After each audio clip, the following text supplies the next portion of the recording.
Hello guys, welcome to my another video. मेरा नाम युवराज सिंह है और यूपीएसआई के लिए मैं 90 डेज का चैलेंज कर रहा हूँ। उस चैलेंज का आज 13वां दिन चल रहा है यूपीएसआई के लिए। और मैं डेली आप लोगों को अपनी टू डू लिस्ट दिखाता हूँ और उसको पूरा जब करता हूँ वो दिखाता हूँ। तो चलिए सबसे पहले मैं आप लोगों को दिखाता हूँ अपनी टू डू लिस्ट। आज की टू डू लिस्ट में क्या है।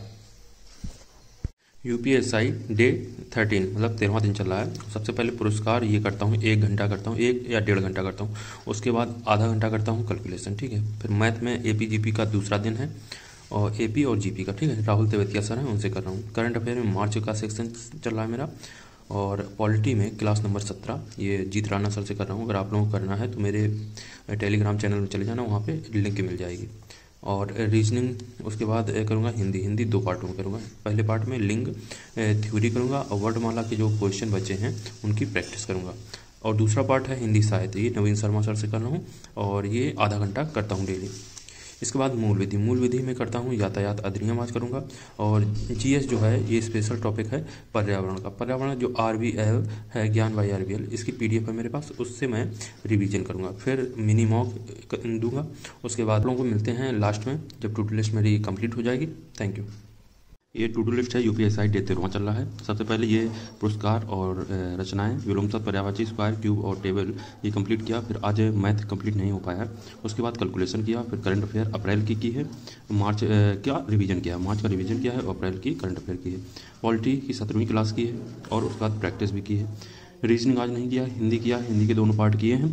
और दूसरा पार्ट है हिंदी साहित्य, ये कंप्लीट किया है। और ये लिंग नहीं किया है, इसकी जगह किया है सर्वनाम थ्योरी किया है। उसके बाद प्रैक्टिस की है, वर्णमाला के 100 क्वेश्चन प्रैक्टिस किए हैं। ये वाले क्वेश्चन, ये वाला नहीं हो पाया पॉइंट, मूल विधि नहीं हो पाया और स्पेशल जो जीके करता हूँ ये भी नहीं हो पाया। आज इतना किया है। तो आप लोगों को दिखाते हैं कि आज पॉलिटी में क्या किया है। पॉलिटी में क्लास 17 में चल रही है। आर्टिकल 5 में क्या कहता है, संविधान की शुरुआत में नागरिकता, ठीक है। संविधान की शुरुआत में नागरिकता आर्टिकल 5 में कहता है। इसका पहला पॉइंट है ऐसे व्यक्ति जिनका जन्म भारत में हो। दूसरा पॉइंट है ऐसे व्यक्ति जिनके माता पिता भारतीय हो, ठीक है। तीसरा पॉइंट है ऐसा व्यक्ति जो संविधान लागू होने के 5 वर्ष पूर्व से भारत में रह रहा हो। लागू कब हुआ था संविधान, 26 जनवरी 1950 को, इससे पूर्व भारत में रह रहा हो। चौथा पॉइंट है एक ऐसा व्यक्ति जो 19 जुलाई 1948 से पहले पाकिस्तान से भारत आया हो। ये डेट याद रखना। और है आर्टिकल 6 में क्या है, पाकिस्तान से भारत आए लोगों की नागरिकता। जो पाकिस्तान से भारत आए थे इनको 2 आधार पर नागरिकता दी गई। 19 जुलाई 1948 से पहले जो आए हैं उनको 26 जनवरी 1950 के अधिनियम द्वारा स्वतः ही नागरिकता मिल जाएगी। दूसरा पॉइंट है 19 जुलाई 1948 के बाद जो आए हैं उनको 6 माह का रजिस्ट्रेशन के द्वारा ही नागरिकता मिलेगी। ये जो है ये वाला 19 जुलाई 1948 से पहले वाला जो निर्धारित किया था ये माउंटबेटन ने किया था।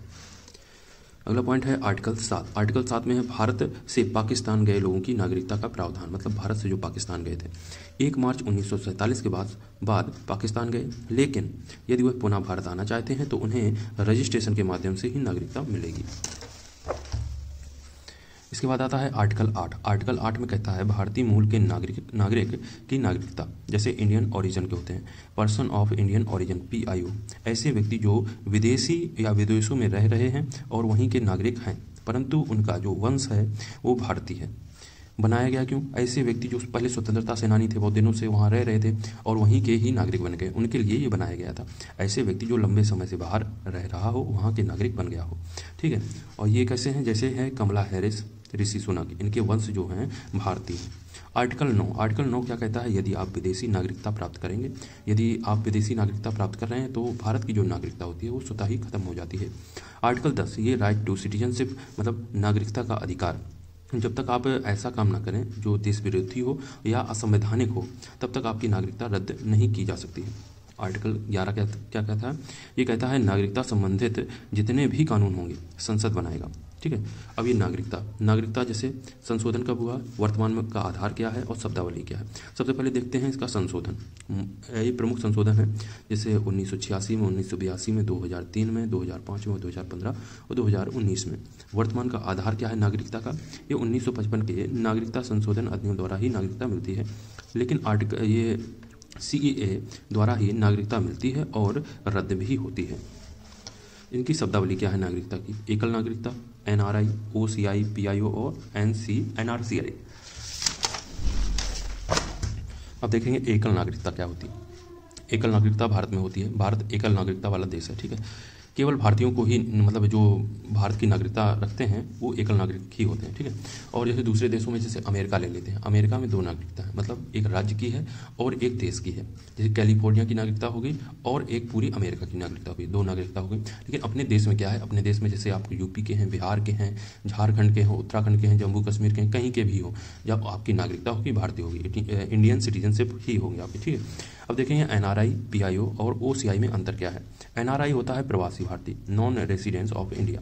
ऐसे व्यक्ति जो एक साल मतलब एक साल में 182 दिन से अधिक अगर विदेश में रहे हैं, जैसे पढ़ाई के लिए गए हैं या किसी काम के लिए गए हैं, तो वो एनआरआई हो जाता है, वो भारतीय नागरिक ही होता है और उसे वोट देने का भी अधिकार होता है। अगला है पीआईओ। पीआईओ कौन होते हैं, भारतीय मूल के होते हैं, पर्सन ऑफ इंडियन ओरिजिन, ठीक है।